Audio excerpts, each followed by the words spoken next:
thought I'd win. 99 times out of 100, this isn't going to work, but as long as I never know, right? Yeah, I mean, you only get one shot, so, you know, I got asked a lot of questions about that at the start of the year. NASCAR talked about that a lot. I don't know, I feel like it was good. It was a good way to keep guys like me from being too crazy, so it's all right. It's cool. All right, yes, ma'am. Go ahead. Favorite track? Favorite track? You know, a lot of people say whichever one's next. You know, I like pretty much every place that we go to. There's places that I have to make myself like a lot more than others, like Darlington for whatever reason. I like the racetrack. I like going out there and qualifying and practice, but when it gets time to race, it's such a patience race and just making sure that you make it to the end, and you got to run 3 inches away from the wall for 500 miles. So that one can get you in trouble. I've always liked coming to Chicago because I've had a lot of great memories here. 2001, I clinched the championship for the Indy cars. I won the race here in 2002. And then in 2003 I won here, and in 2006 I celebrated my 3rd championship here, so I've had a lot of very fond memories of this racetrack, so I can say thank you. The only time you've driven here in both the stock car and an Indy car, correct? I guess, I think you probably could be true. I think you are. How about you? Favorite track? Well, it's tough because, you know, a lot of tracks mean different things. I love racing in tracks like here, Chicago, Michigan, Indianapolis. That's pretty cool. Yeah. Because I'm from the Midwest. I'm from Michigan. Our Stan's from Ohio. So these places mean a lot to me because, you know, fans like you guys are, you know, probably relate to the best. So really enjoy coming out here for that reason. But as far as the track itself is concerned, you know, I like tracks like Bristol and Dover where close quarters, a lot of beating and banging and gouging for position. That's my style. Yeah. Well, I like Talladega too. So it might not be small, but you're still beating, bang, and gouge.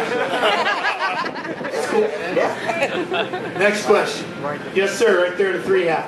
What's your opinion about blocking? Theories on blocking. Let's begin with you. Just because I've gone that way, I don't know. I just seemed appropriate. 1 block is good. 2 blocks, you're going for a ride. That's my opinion. Okay, Sam? I like, you know, coming from open wheel racing, you know, anytime anybody would block me, you can't really do anything about it. So I always thought, man, that's going to be great to get over there in NASCAR because somebody blocks you, just punt them. Well, we got to remember next week they can punt you too. So, I think Brad's kind of right, but I usually give him the 3 strike rule. I give him 2 free ones, and then after that, so I maybe a little bit more lenient than Brad. Yes, sir. The crown royal hat. Stay right there. Drivers complaining about restarts. I'll start over here. I love the double wide restarts. I think that they're great.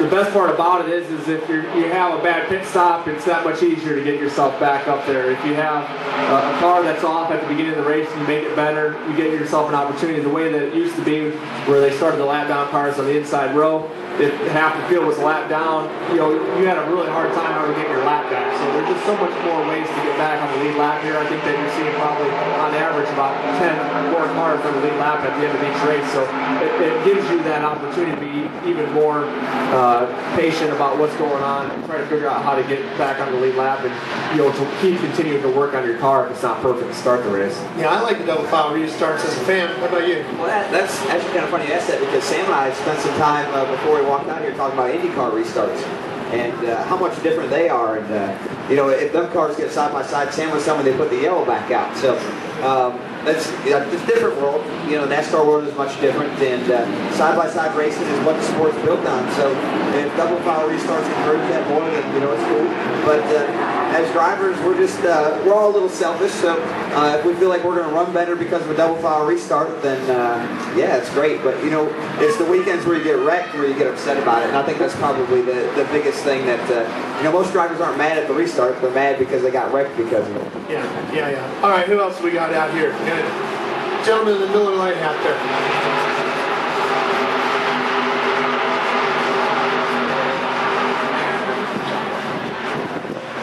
Yep. The question was about the 2 car. I'm going to drive the Miller Lite car. He's in full gear. Man. Yeah, that's pretty cool. I'm worried about Kurt. Kurt will be in great shape. I wish Kurt could be here, but he's off doing doing the Hall of Fame opening in Charlotte today, but yeah, it's pretty cool. But the Hall of Fame is going to be a pretty neat deal for the sport. But we'll have to ask me about that later. That's the Hall of Fame. Yeah. Okay. But anyway, I'm going to end up driving the 2 car, the Blue Deuce from Miller Lite, which is going to be awesome. It's a great opportunity for me, and Kurt's got a great opportunity as well to drive the 22 Shell Pennzoil car. So it's good for Penske Racing in the long run. It brings in bigger sponsorship and so forth, and it's a great opportunity for me and Kurt. We'll get the same stuff worked out there, but we're going to end up getting the points we're going to keep our points respectively. So Kurt will keep his points as driver of the 2 car, and they'll just go with them to the number change where it'll be 22, and my 12 car will turn into a 2 car next season. Hey Brad, how about the Hall of Fame opening today? Ask Sam first. All right, Sam, how about the Hall of Fame opening today? Did you get a look at it? I went down there last night for the cocktail reception, and it was pretty interesting. I actually thought that there would be a few more cars there, but for starting out, it's a really neat layout the way that they did it. It kind of starts out on ground level and it goes up to the 2nd floor, but they've actually built it to where it goes from like 0 degrees of banking to almost 34 degrees of banking. So you get to kind of see what the transitions are. It's got a lot of the different tracks marked along the way so that you can see, if your favorite racetrack is Chicago, you can go on there and you can see exactly, if you were standing at the bottom of the track out here, how much banking there was. So a lot of cool cars there. Everything from Richard Petty to Lee Petty to David Pearson. And a lot of neat interactive stuff that they've got going on where you can see what the inside of the haulers are like, where you can go, and there's actually a 12-person video game that's all the chase cars from last year, so you can race against 11 other people. And then it goes upstairs, which is really most of the collectibles, the old fire suits and things like that. But it was a really neat deal to be able to go there and to see a lot of the things before it was open, and to kind of just take however much time I wanted to go and check it out and to learn more. There's actually a replica of Junior Johnson's moonshine still in there, so that's something that you don't see in most museums. No. Talking about your experience at the Hall of Fame. Well, I haven't been to the Hall of Fame, but I haven't. I'm just saying it's cool that they opened one. It's a great moment. You did ask me about the Hall of Fame, didn't you? It wasn't for me, it was for the fans. Oh, all right. I want you to ask Sam because he went there.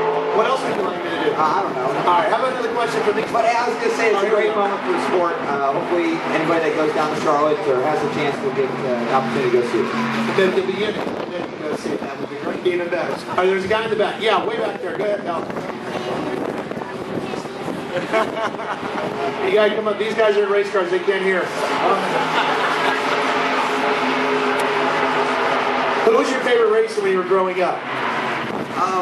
I liked Kyle Petty, and let me tell you why I liked Kyle Petty. I was about 7 or 8 years old, and Kyle Petty had long hair, and it drove my dad crazy. And so I thought it was cool, anything that made my dad, go crazy was cool. So, and he had a cool car. He had the Mellow Yellow car, which was neat at the time. It had neon on it. It had that black and green neon. And at the time, neon was cool. That was back when neon was cool. So I always liked Kyle Petty for that reason. I still like Kyle.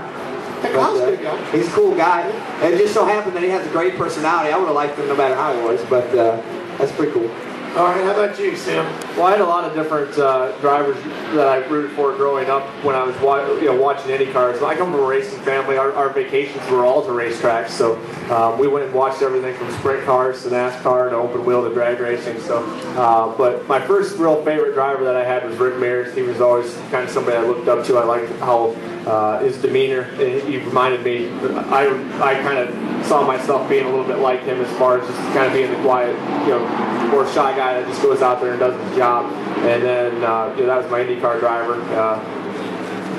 Basically anybody that drove for Penske in Indy cars.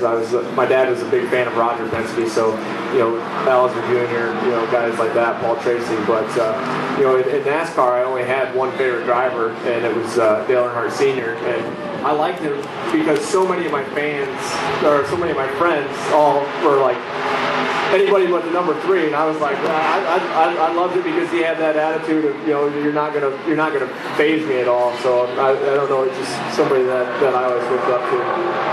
All right, well, we got to let these two guys go. So how about a nice round of applause for Sam Hornish